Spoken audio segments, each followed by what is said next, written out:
Welcome to the Classical Gabfest, a weekly discussion about the ever-changing world of classical music. I'm your host for this week, William White, and with me as always are Tiffany Liu and Kensho Watanabe. This week we'll be discussing the classical music industry's obsession with recruiting young audiences and whether it reveals an underlying ageist bias. Then we'll discuss a singular performance of Hector Berlioz's Symphonie Fantastique by the AURORA Orchestra. And finally, we'll have an interview with Nahre Sol, the innovative composer, pianist, and YouTuber about her new album, Alice in Wonderland. But first, we like to start with our prelude segment. So, Kensho, what do we have today? This week, we'll be playing a round of everyone's favorite game, the game of pairs. All right, here's how this game is played. I've chosen two composers who share a similar musical style, and I'm going to play three selections that my co-host will listen to and try to guess who wrote each one of them. And of course, we encourage you to play along at home. This week's composers are Sergei Prokofiev and Dmitri Shostakovich. But before we get into the game, let's briefly discuss what makes these composers' styles similar and or different. Well, okay, this is an interesting pairing because we're obviously talking about two Russian composers alive and active during the Soviet period, mainly working in the first half of the 20th century, say. I think of Shostakovich as being the gloomier composer, a composer more self-consciously into trying to write serious, deeper music. Prokofiev, I think, as being a little bit lighter, bouncy, more neoclassical. Tiffany, do you think I'm on the right track here? I think so, and I think what we know about Shostakovich, which is fairly well documented, is his struggle with the overt mission of his music, right, which was well known to, at points, be very deliberately voicing or what he was supposed to voice, which is support for the extant regime. And then there are moments in his oeuvre where we believe we hear, sarcastic takes on that very position that he's forced into his whole career. And I don't think that Prokofiev's music, that we know as much of the specific nature of the background that might lead to that kind of overt political messaging, well, overt or covert, right? I also think of Prokofiev as quite a profound melodist, and I love the way that Prokofiev plays with keys and key changes. I think that is singularly a language that is his own, and one of the things that I love most about Prokofiev's music. All right, so let's get into our first excerpt.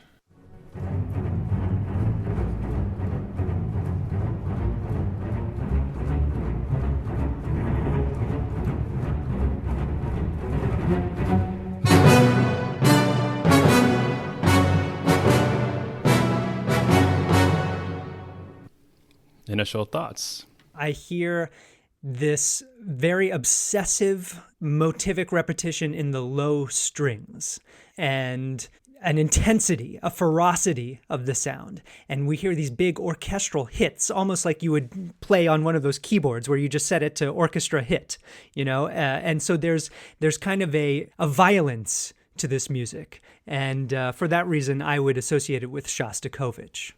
I'm also going to go Shostakovich. I think that the not just, well, it's a rhythmic motivic repetition, right? And then it's also like rising up in these very half-step intervals and has this doggedness about it. I mean, add to that also the da-ga-da-ga-dum, the 4/16 notes that come in a row. Those are all like absolutely Shostakovich motifs rhythmically and melodically. You're absolutely right, Tiffany. And then also what happens later in the excerpt is some snare drum action, which to me is always that when the snare gets added, you're kind of like, okay, it's probably Shostakovich. So you're both absolutely correct. This is Shostakovich, Symphony number 11, the year 1905. This is from the last movement, the very beginning of the last movement of that symphony. All right, well done. We're going to our second excerpt now.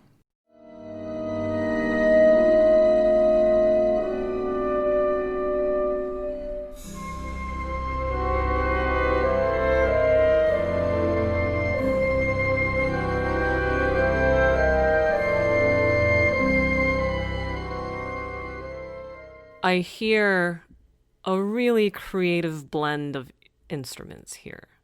So there's some very specific colors. There's some sustained high strings, and then there's a piccolo buried in there, in this high register that's sustaining a note. It's very ghostly and creepy. We hear these chords that are, I mean, like vaguely triadic, but in sort of weird, some sort of weird blues inversion. I mean, I hear like kind of a cool combination that results in the chord with the winds, and the way they kind of creep around. Da, da, dee, dum. And then I'm also hearing like accentuated use of a very soft crash cymbal and also the harp, and all of that says Prokofiev to me. Yeah, as soon as this excerpt started playing, I was like, oh, right, orchestral color is a thing that exists. Because, like, Shostakovich is not as concerned with orchestral color. I mean, not to say he's a bad orchestrator, but he uses the orchestra to hit you over the head a little bit more. Or to, I think of his orchestration as being sort of grayer. Whereas I think of Prokofiev as having a much more finely nuanced color palette. And so when I heard the opening of this, those strings sort of suffusing this light in the palette, I immediately thought of Prokofiev. All right, so this is actually probably my favorite measures of music that Prokofiev wrote. Did you guys know, do you know off the top of your head what it is? Is it from the ballet of Romeo and Juliet? Yeah, it's really the last few closing measures of Romeo and Juliet ballet. I just love that moment with the colors, and the writing is just incredible. All right, so 2 for 2, guys. All right. High five, Tiff. Our third excerpt hopefully is a little bit more difficult. Here we go.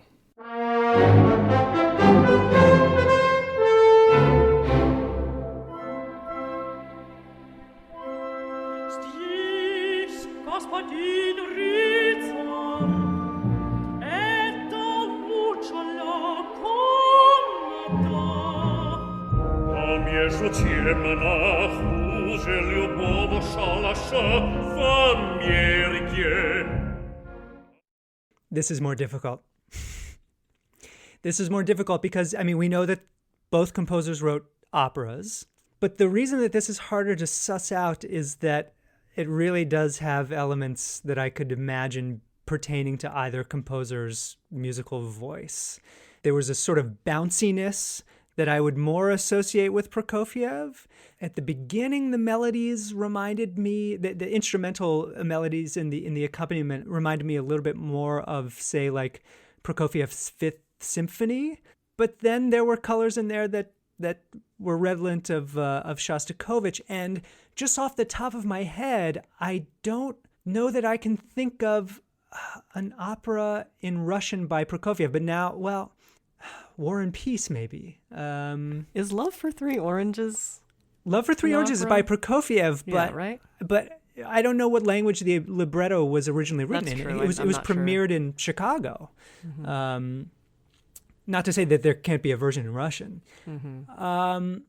I'm going to guess Prokofiev. Yeah, I'm going to go Prokofiev also. And the reason for me mainly is in the opening bars where I couldn't quite tell what key it was going to be in. It actually starts and implies one key, and then within about 2-3 chords, it deliberately pivots. And it's not trying to be ambiguous about the key. He establishes a key, but then he very quickly pivots to another one. And I don't think that that's something... I mean, most of the themes that I can think of by Shostakovich, I mean, they establish themselves in a key, and then he'll kind of overtly kind of pivot to another one after a more extended establishment of a key. And as I mentioned earlier, this is one of my favorite devices of Prokofiev, where he will have a melody that happens to just start in one key and end in another. There was also a color at the end where the bass drum came in, and that really reminded me of Lieutenant Kije. And so I'm going to go Prokofiev.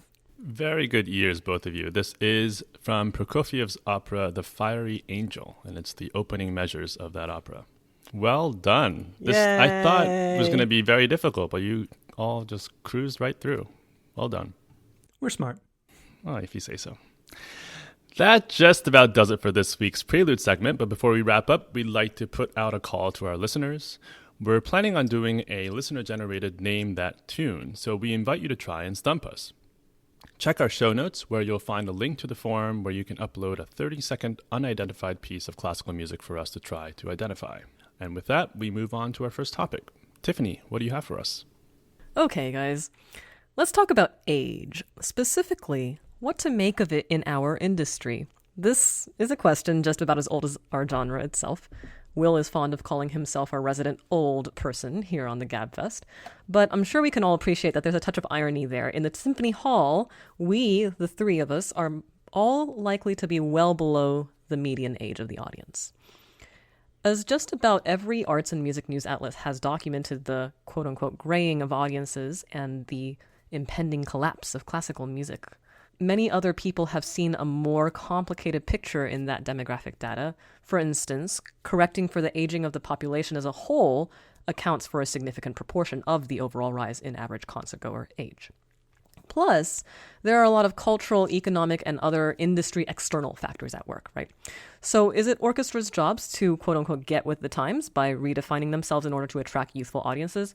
Now, we'll admit, this topic is so well-trod in our field, it feels a little bit like without either direct administrative experience in orchestral management or a degree in data sciences, we might be woefully underqualified to really address it. But at the same time, it would be an abnegation of our responsibility covering goings-on in the classical music world not to speak to it. Well, let's mention also that because of the current pandemic's disproportionate impact on older populations, this may indeed also be a moment to take stock of the situation. So, Will, KENSHO, let me just start by asking you, both as consumers and producers of our music world, what do you think of when you hear arts organizations and administrators talk about quote-unquote younger audiences? Well, I think that it's important for our listeners to know just how much of a hot topic this is behind the scenes in the institutional world of classical music. I mean, it really is a big focus, especially of marketing departments. I worked at a big professional orchestra, and this was definitely a concern. And, there were lots of gimmicks that were attempted, stuff like letting people come into the hall and like tweet while they're watching the concert. So, yeah, there's a big concern. I am partial to the argument that it is ageist. Like, I think that it risks undervaluing or alienating. Yeah, but I say that with a caveat because, I know a lot of older people in classical music audiences and in the world in general, and they sort of like have bought into this. They always say like, oh, I want to see more younger people in the concert halls. And so it's I wonder how much of that is like a genuine wish, a genuine desire on their part, and how much of it is that they have imbibed this messaging from the world of classical music that they think that that's what they're supposed to think.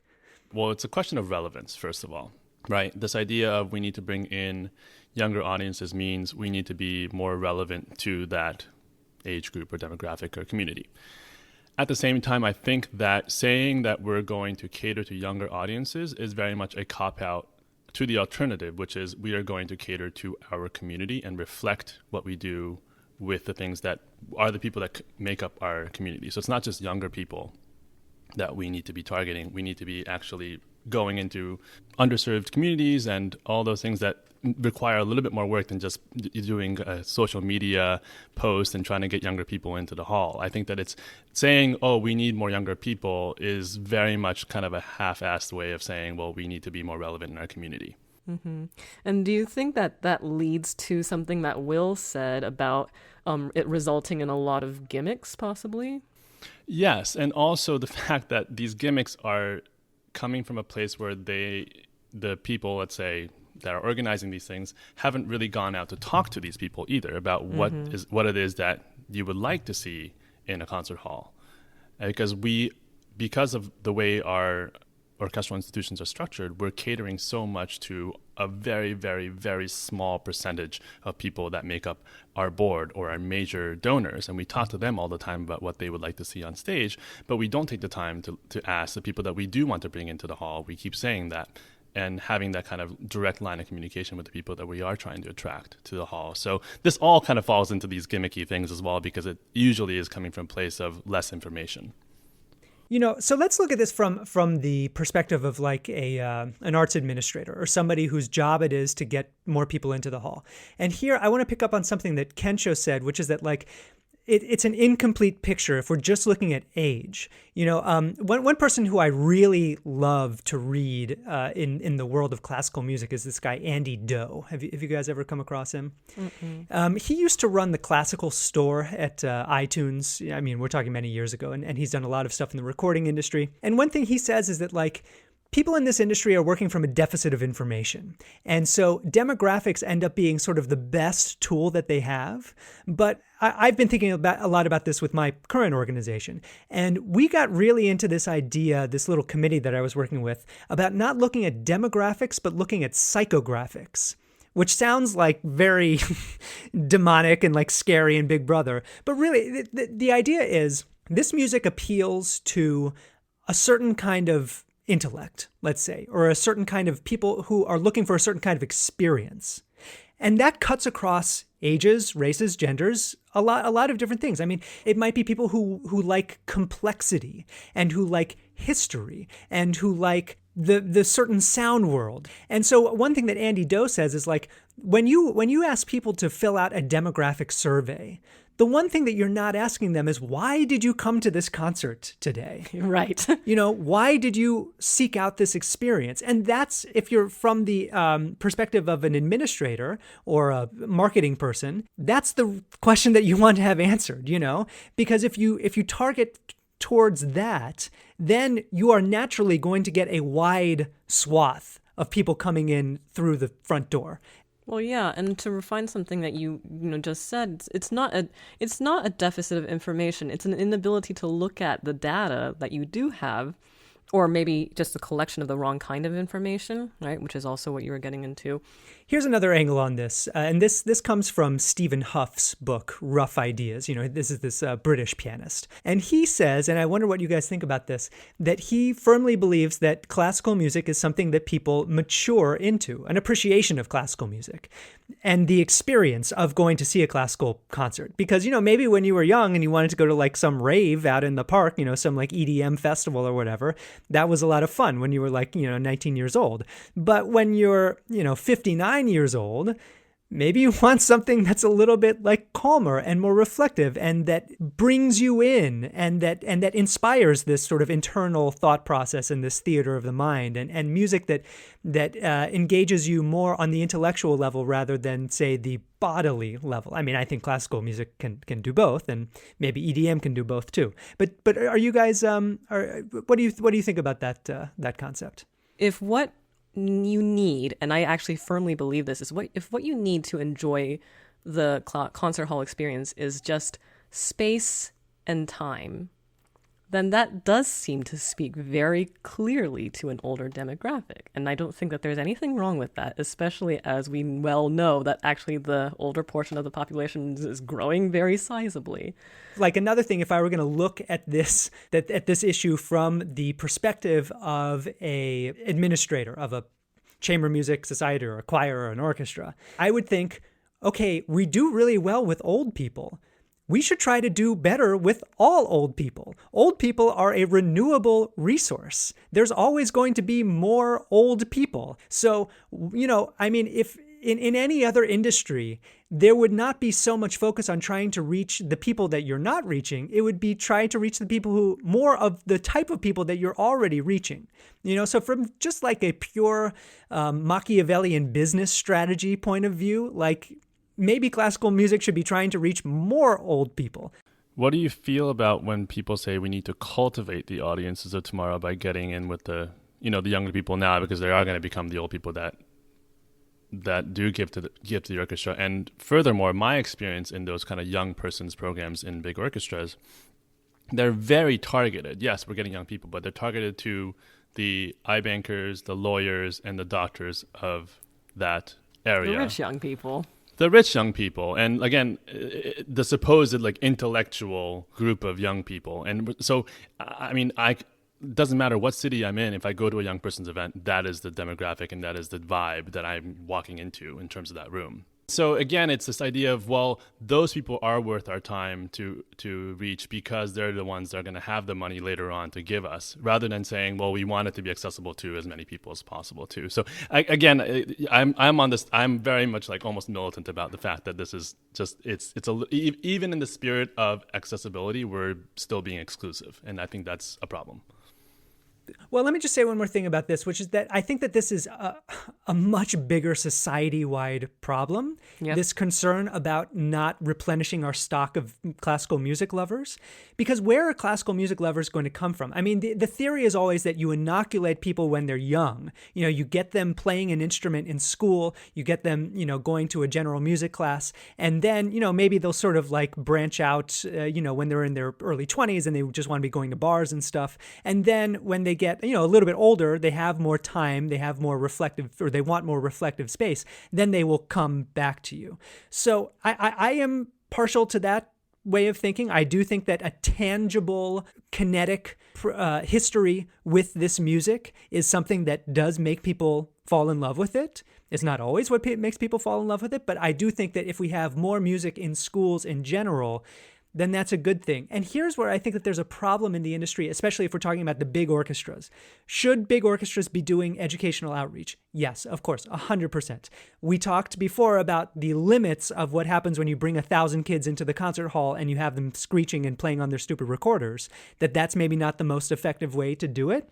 But one thing that I worry about is that, like, in the way that people say that, like, cops have too much to do, there's too much on their dossier of stuff, I sometimes wonder if orchestras are taking on too much societal pressure, societal responsibility to do this stuff that they're not trained to do necessarily, and that there are people who are well trained and should be well paid and out there doing in the schools in order to alleviate this problem and help us have a larger, more healthy ecosystem in general, not just this narrow cast vision of how do we get more people into the concert halls.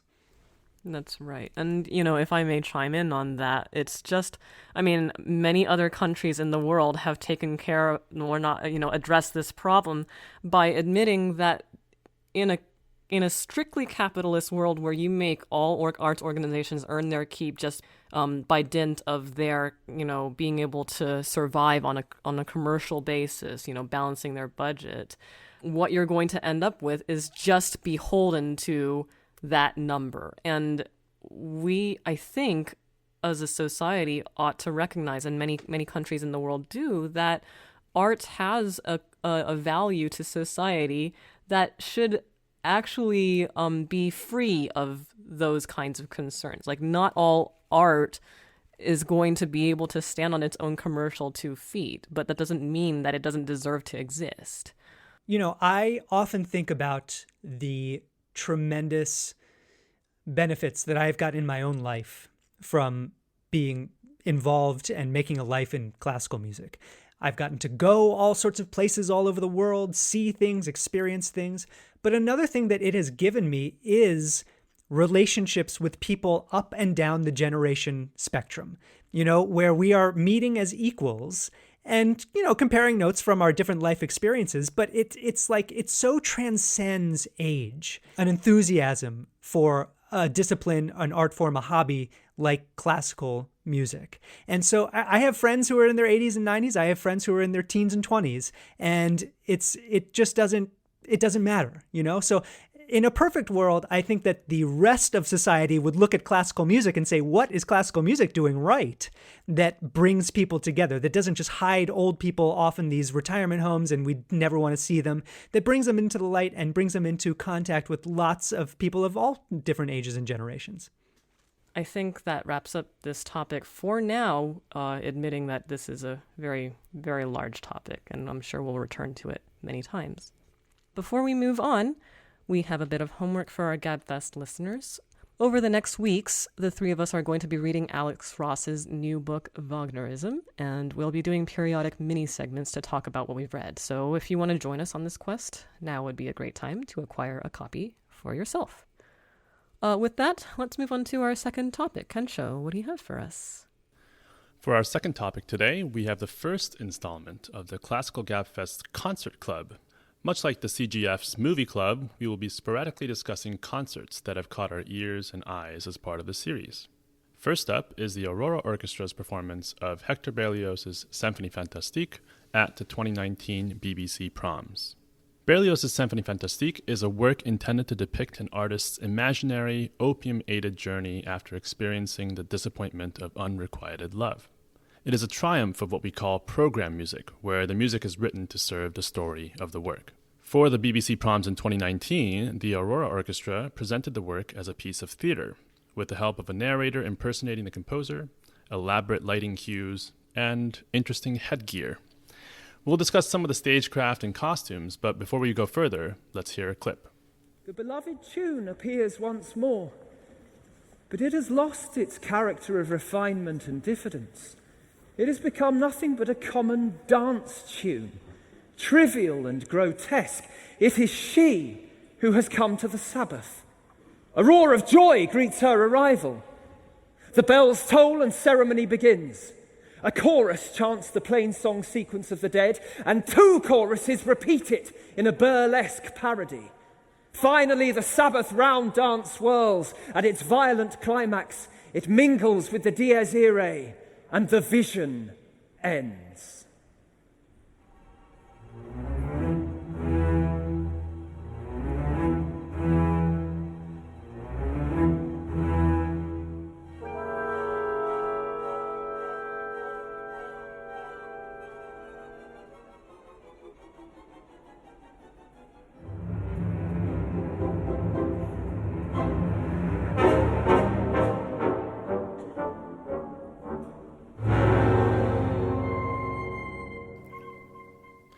And I've still left out perhaps the most impressive feat of all. In this performance, both the conductor and the orchestra perform the 50-minute work completely from memory. All right, initial thoughts from Tiffany. You know, there's 2 things I really love about this approach. And actually, I will preface this by saying that generally I'm a bit of a skeptic when it comes to produced things for a lot of the reasons that actually we've just discussed in the previous segment, which is that so much of what we put and add to what we are used to as people who understand this format feel as gimmicky or superfluous. Now, the 2 things that I really enjoy about this experience is, one, while there is a lot of dramatization, there's narration in between the movements, and there's a whole, like a 20-minute setup with a story about the composer's life and the inspiration of the piece, there's no dramatization during the music. That, I think, is really important to me in betraying a philosophical approach, which is that, yes, you need context to understand what the work is, and they basically replace program notes with something that I will admit is much more enjoyable and fun to watch and listen to than reading a program note. And 2, it lets the music, I mean, of course, they're wearing masks, they're doing, there's interesting lighting, but there's not really additional visual cues that for me would read as a little bit of a gimmick or actually right in the line of this sort of cynicism that people won't get it if they don't have something visual to attach the music to. So that I really love, and I think that betrays something very fundamentally philosophically right about this approach to me. The second thing I really love is that it demands investiture from the musicians in a way that we're maybe not as used to right now. I mean, orchestral musicians build their craft on how well they can read music. And especially in American orchestras, I would say, if you can show up and read the music, or if you can mark your music in a way that allows you just to sight read it really, really well, then you've done your job. And the rest is somebody else's job.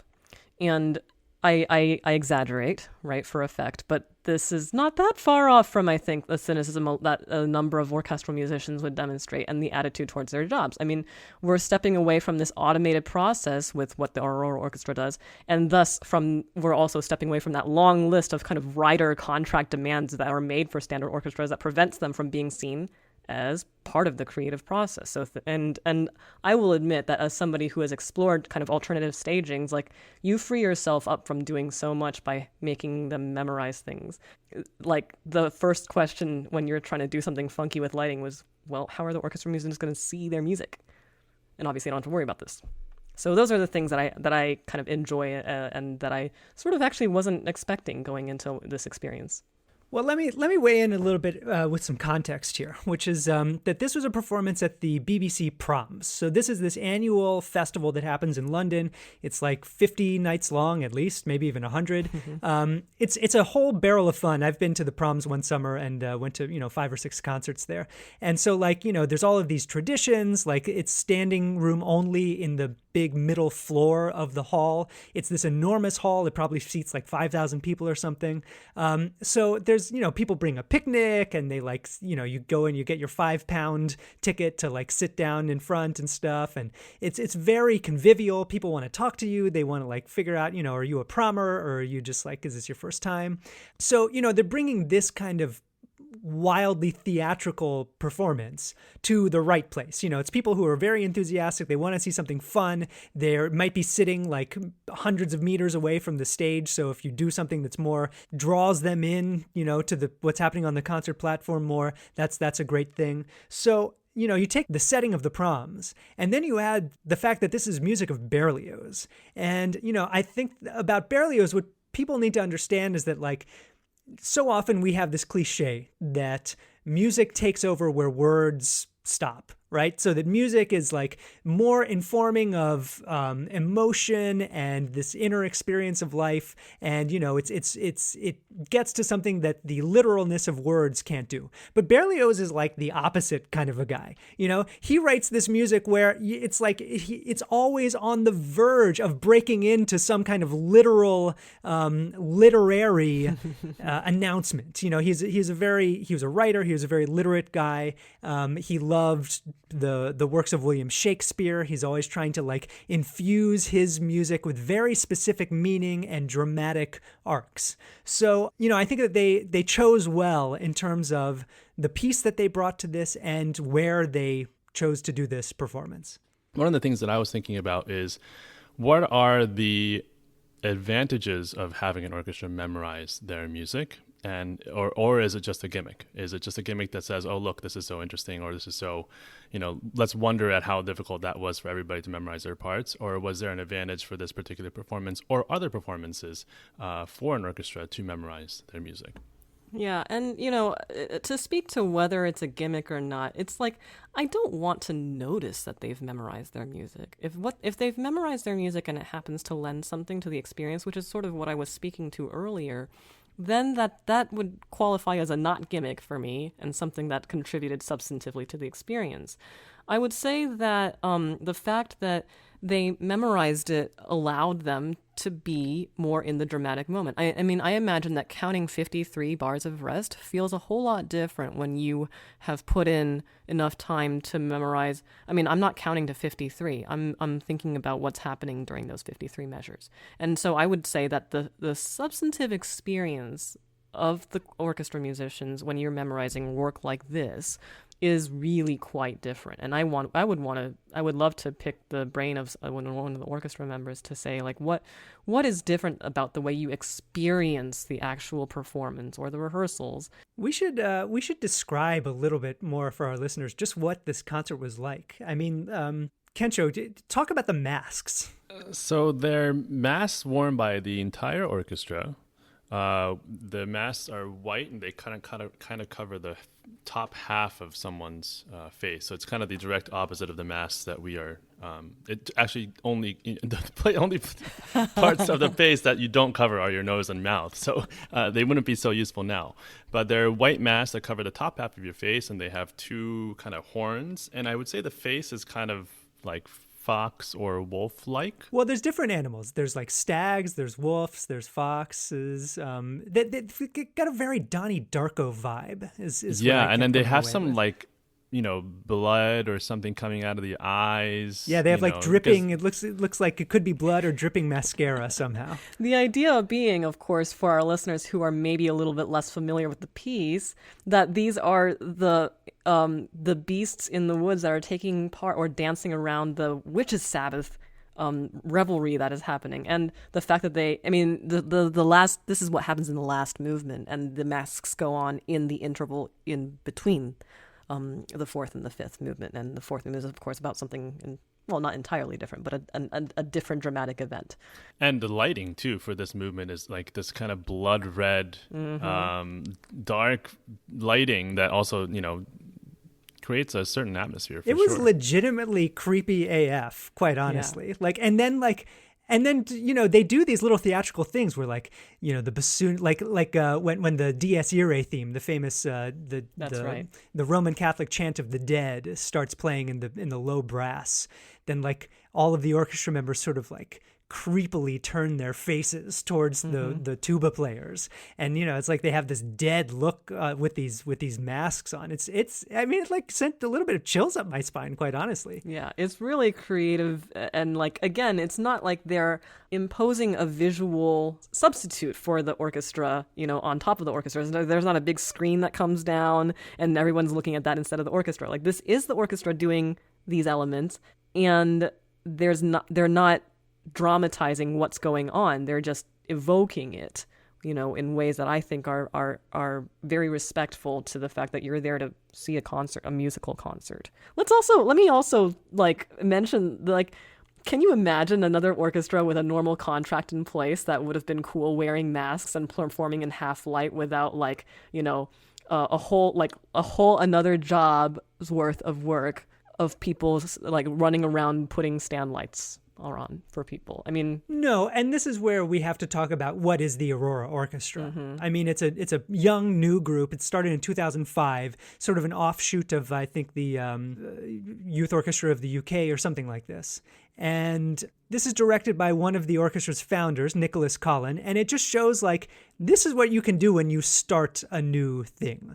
Like, you could not be a guest conductor and come into, like, a standing professional orchestra and say, like, okay, everybody, just so you know, we're gonna memorize the entire piece, and you're all gonna wear these, like, creepy forest creature masks, and make sure you tip your head at bar 57. Like you can't do that. So this orchestra, it was built to do this kind of thing, to do these very collaborative, innovative things. And so everybody who's in it, like, they know that that's what they're signing up for, I was thinking about the experience of having to try and memorize an orchestral part and how long I would have to start prior to rehearsals, because I imagine they all show up to the first rehearsal with the stuff all memorized, right? I mean, you can't afford not to. And, like, I don't know. What do you guys think? How long would it take you to memorize the violin? I mean, I would say the first violin part is probably easier to memorize than the second violin part, right? And how long do you think it would take you to memorize your part to this? I mean, I'm pretty strong on the memory front, but I would need definitely like a month to prepare, for the rehearsal to come in and be memorized. Not only just memorized, especially imagine, like, you're playing the fourth bassoon part and you play, at best 15% of the time. And you have to be right on all the 15% that you're going to be playing. That's way more difficult than, let's say, like, a first violinist is literally playing the entire piece. There are barely any rests in that part. And that's easier to figure out.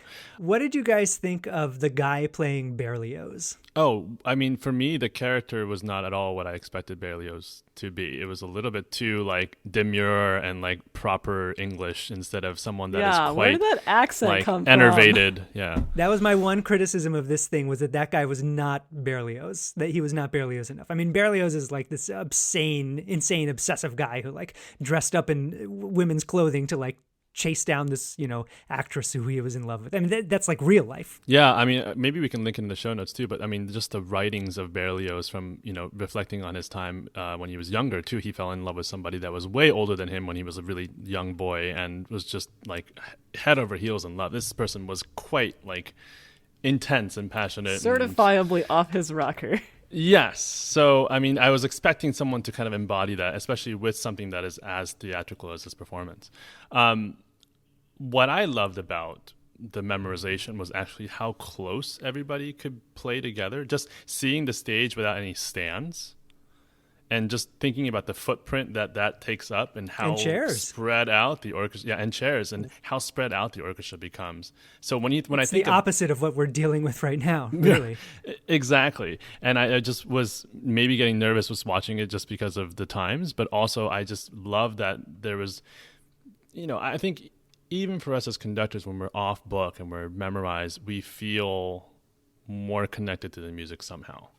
That there's just less of a barrier between us and the musicians. There's less of a barrier for them, and so I feel like I'm always more into the music, and I could feel that in the musicians as well, being totally free not being ground to a stand, right? That they were moving more. I think there was much more kind of organic. It almost seemed like the entire ensemble was this kind of multi-cell organism in a way that we talk about, but very much so on the stage without these stands.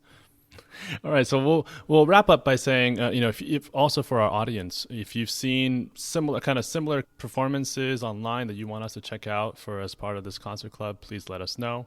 And check this performance out. It is a really, really wonderful performance, and it's a great way to get into the vibe of Halloween coming up in a few weeks. All right, moving on to our third topic. Will, what do you have for us? Nahre Sol is a pianist, composer, and YouTuber whose innovative videos have earned her a devoted following online. In her videos, she artfully deconstructs the musical styles of various classical composers, as well as delving into the details of genres as diverse as bebop, lo-fi hip-hop, flamenco, and funk. Let's hear a clip as she explains the tenets of pop music.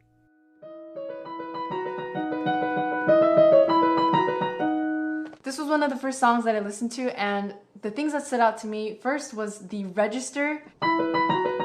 Pretty close together, very efficiently voiced, as opposed to something wider. Also, the way it's played, it has this sort of straightforward quality. Not just the tempo, but pianistically, I almost feel like there are these micro slaps happening because you really can't play it too loose or loosely. It doesn't sound as right, I think. Also, of course, the syncopation. If I were to change a few things here, or maybe just take the first few notes, maybe the first 4, I could probably turn it into something like this, which is classical and not pop sounding. As superb as her explanatory work is, today we wanted to focus on her recent creative activity. Nahre has just released an album of original piano compositions entitled Alice in Wonderland, a wide-ranging collection of 10 pieces that includes everything from a John Cage-inspired prepared piano piece to a poignant, dusky ballade to a hard-driving, jazzy virtuoso showpiece. We are extremely fortunate to have Nahre Sol joining us to talk about her album today. Nahre, welcome to the podcast. Thank you so much for having me, and thank you so much for that intro. Yeah, my pleasure. Well, so there's like 1,000 questions that I want to ask you, but before I get into it, I just want to give you a little wide open space here. Just tell us about the idea for this album. Was it something that you had always wanted to do, releasing an album? Just sort of give us an overview here. I think the actual album planning process happened in stages.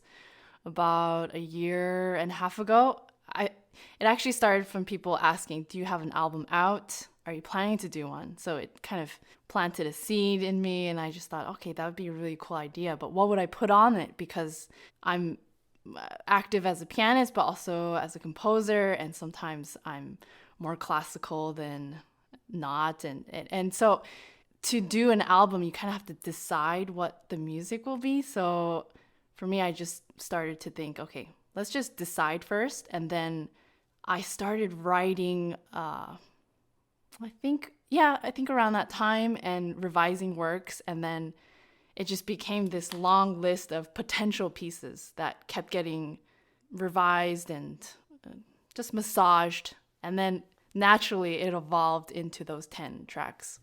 So you had the idea, you crystallized the idea 1.5 years ago-ish. And then what were the major stages that happened along the way between then and the release? I would say the writing aspect was the most important after deciding on which pieces. And from there, I think for about 4 or so months, I just turned off so much else in my life. I decided to just carve out some time for writing. And for me, I need that space because I find that my work on a day-to-day basis is quite distracting. And it's hard to get into this quiet space where I can just face the music and come up with ideas. Yeah. And once I had that space to just focus on composition, I felt that it was just strange because I was used to a faster pace of working. So I would work on a video or a certain project and put it out, and that rate is so different when you're just sitting there by yourself with a pile of drafts and scores, and I almost felt like I was being unproductive, but I just knew I need that space. So after that writing period, I had to dedicate some time to get back into piano playing mode. I would say about 2 months, I just focused on practicing, and I was practicing all kinds of stuff, not necessarily the album material. And then after that, I started to learn how to record properly, because prior to that, I was recording everything with a portable recorder, all of my YouTube videos with the Zoom H5, just kind of placed randomly, super randomly. Yeah, and I was okay with that. But I decided to learn how to do this all on my own because A, it's worth learning about this, I figured. B, the quarantine situation, I had no choice. Right, and you made a video about this whole process, which was so cool. And you even told people what the daily rental rate for the various microphones was. I thought that was amazing.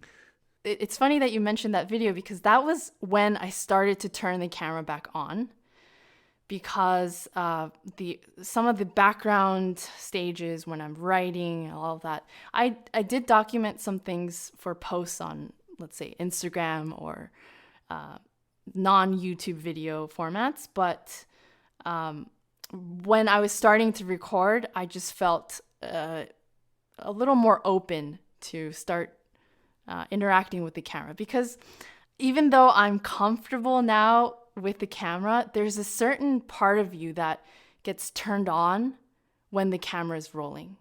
And I didn't want that to interfere with my work, because this was very, I don't know, it turned into a very personal project for me, because I wanted to do it.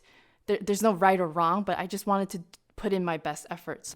So let's talk about a few of the tracks in particular. First, of course, the title track, Alice in Wonderland.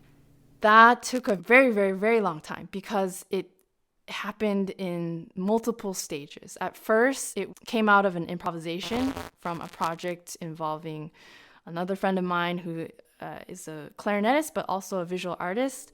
We worked on a project together that combines visual art and music. And so I improvised something based on how he did several paint strokes.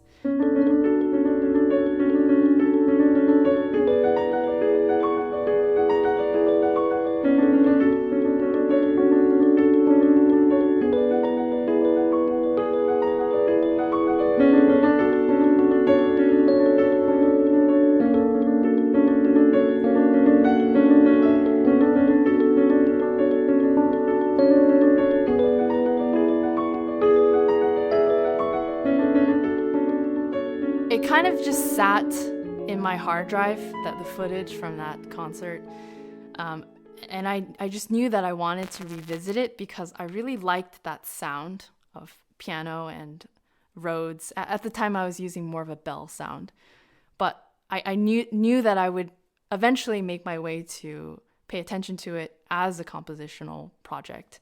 And so that's what I did. I kind of sat with, I think, the first 10 bars or something for like a year. And I just kept thinking, oh, maybe if I add just one more chord here. And so of all the pieces, that was just really 2 measures by 2 measures, only because it started from a completely in the moment thing. And to turn that into something that is decided, I thought was really hard. So one of the tracks in your album is called Cage, obviously an homage to the prepared pianos that John Cage used to write some of his pieces. And when we talk about prepared piano, usually it means that the piano is prepared somehow with some gadgets inside the piano, whether it be screws or pieces of rubber or cloth, to alter the sound of the piano. And you've utilized this approach for your track. Can you tell us a little bit about how you prepared that and how you you came to write music for prepared piano. What all is in the piano when you recorded, just out of curiosity? There are nuts and bolts, basically these long nails. And then there are these pieces of rubber. And I've tried really hard to find this actual material, but the piano technician that I worked with, Damon Groves, he's so excellent. He had so much material that we use, and he had these long rubber bands that I think, I may be wrong, but I think they were used to as moving tools to band certain things. Yes. They're really just thick and flat. So he chopped them up and we put it in between the strings.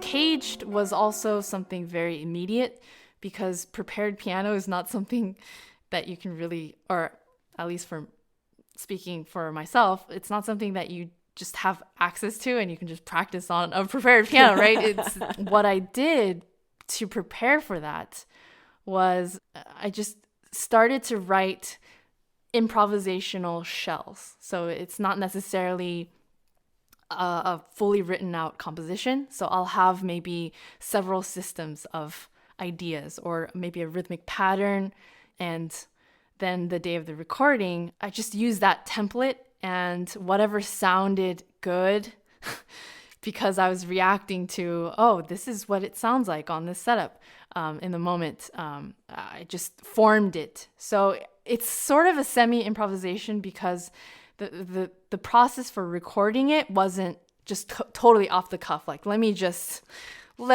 go and you press record. It was, once I got familiar with the instrument, I decided on the spot, okay, I want to have this riff going, and then I want to go into the section with the bass notes, and then, so on and so forth. So one other track that we wanted to ask you about was the Cuckoo Waltz at the end. And I think was one of our favorites to listen to as well. So I was wondering about the background behind that, and also the kind of ambiguous note that we end on with that track to close the album. That's interesting you say that it's ambiguous. For me, the track order was difficult to figure out.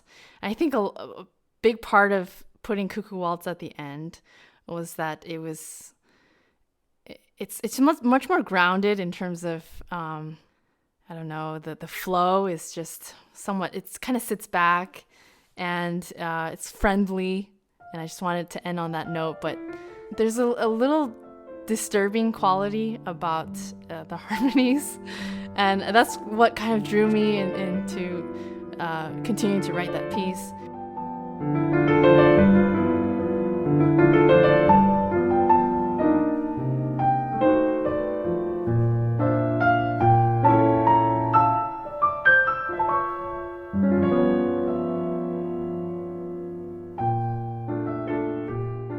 While I was writing it, I was actually analyzing a lot of Chopin mazurkas. It actually came from that process. I was just inspired to write something, not a mazurka and not necessarily a waltz, but something waltzy. And then I think just from sitting with a lot of these mazurkas in my head, it just kind of inspired me to write this. And this was one of those pieces that happened very fast. But Chopin mazurkas for sure.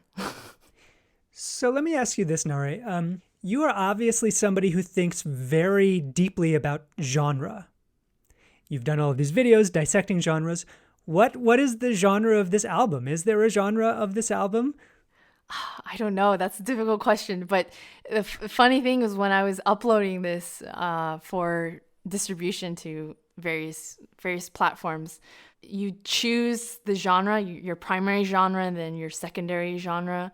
And for some reason, I wasn't able to click classical music.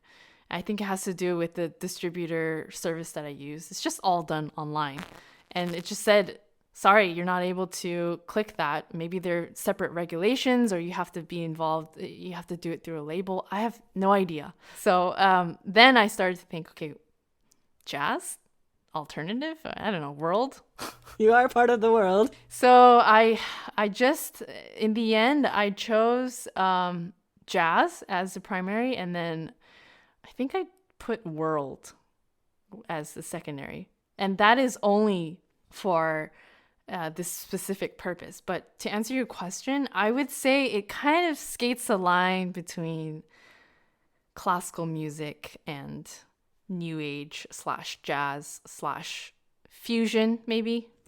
Well, Nahre, it has been a fascinating journey listening to this album, getting to know it, and now getting to hear your insights about how you put the whole thing together. Thank you so much. Well, before we wrap up, tell us how can our listeners find the album? It's on various platforms. You can stream it on Spotify, Apple Music, and very many others, and on Bandcamp. And eventually you'll find most of the tracks on my YouTube channel as well. Excellent. Well, before we let you go, Nahre, would you stick around and recommend something for our classical mixtape this week? Sure. Thanks so much, Nahre, and thanks for sticking around for our classical mixtape, in which we each recommend some music that's caught our ear this week to share with our listeners. So let's start with our guest of honor, Nahre. What do you have for us this week? An album called Field Recordings by Bang on a Can All-Stars. There is a track on there by Julia Wolfe that I was familiar with before, but I didn't realize it's part of this Field Recordings album.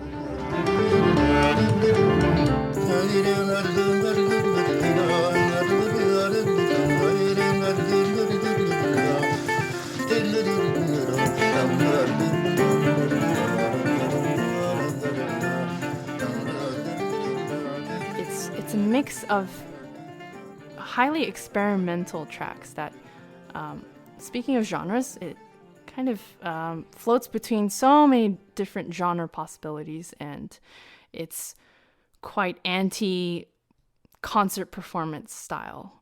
And I think the best way to experience it and to describe it is to actually check out all of the tracks, because they're so different that it'd be hard to describe it simply. Thanks, Nahre. Will, why don't you tell us what your recommendation is next? Well, I am going to recommend a track by another very interesting YouTube creator. This is a young man named Grégoire Blanc, no relation, who is a French theremin player. He also plays the musical saw as well as the piano, and he makes these recordings, these videos where, it's that a cappella style where you see one person playing multiple, either the same instrument or, just laying tracks over themselves. And so the video that I'm going to recommend from him is a recording of him performing the Lacrimosa movement from Mozart's Requiem on a choir of 4 theremins, and he's also playing the piano.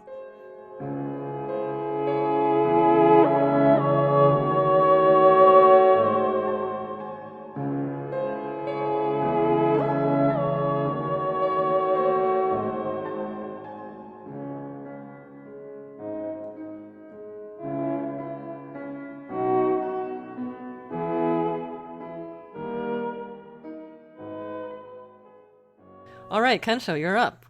All right, so in honor of our wild Symphonie Fantastique discussion, I wanted to bring a piece that was composed in the same year, which is really surprising, which is Felix Mendelssohn's Symphony No. 5, the Reformation, the first movement. And so when we talk about opium-filled dreams and quite wild scenes in the Berlioz, this probably goes as far away from that scene as well, in that it celebrates Lutherans, and it's I think composed for the 300th anniversary of the Augsburg Confession, which is the key document to Lutheranism. So we span a huge range of music during that time in 1830.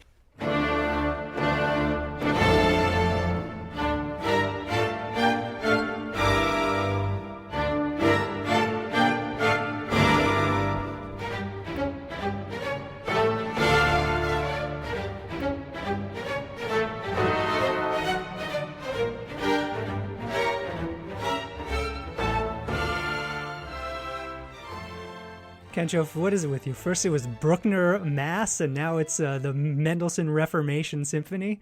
As a fervent agnostic, I think this is awesome that I'm recommending this kind of music. And the recording that I'm recommending is by the Chamber Orchestra of Europe with Yannick Nézet-Séguin. Thanks, KENSHO. So to wrap up our mixtape this week, I'd like to recommend a composer that I've met and worked with twice. His name is Viet Cuong, and I'm recommending his percussion quartet concerto, which is called Renewal. There are instances in this concerto where the players rotate around the same snare drum while playing it, and they use compressed air cans as instruments. And then there's also a large segment where it slides right on over into fairly jazz tradition, and then out of it. So I thought a lot of moments in this concerto reminded me really of the style that Nahre is kind of invoking here, which is that we want classical to talk to all these other genres, and I think Viet Cuong's music does quite a lot of that.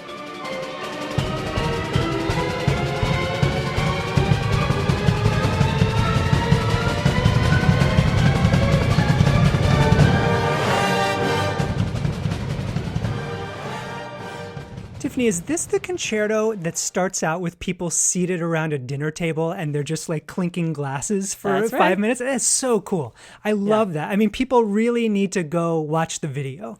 Yeah, the video experience is central to understanding this piece, I would say. And yet, I mean, there is something very sonically pleasing and satisfying about listening to the, whatever level he's having them fill their glasses up is just like, it's beautifully mellifluous. But to see them, sort of cheers each other over and over and over again is a really cool part of actually experiencing this piece. Yeah, very much. Okay, so Prost. You can find the links to all of these as well as to our full classical mixtape playlist in our show notes. And with that, it's time to wrap up this episode of the Classical Gabfest. I'm William White, and on behalf of Tiffany Liu and KENSHO Watanabe, I'd like to thank you all so much for listening and to encourage you to subscribe and rate us on Apple Podcasts. We'd also love your help spreading the word about the show on social media, where you can find us on Facebook, Twitter, and Instagram. You can reach us at classicalgabfest@gmail.com, and we'd love to hear from you. Until next time, happy listening, and we'll be with you next week.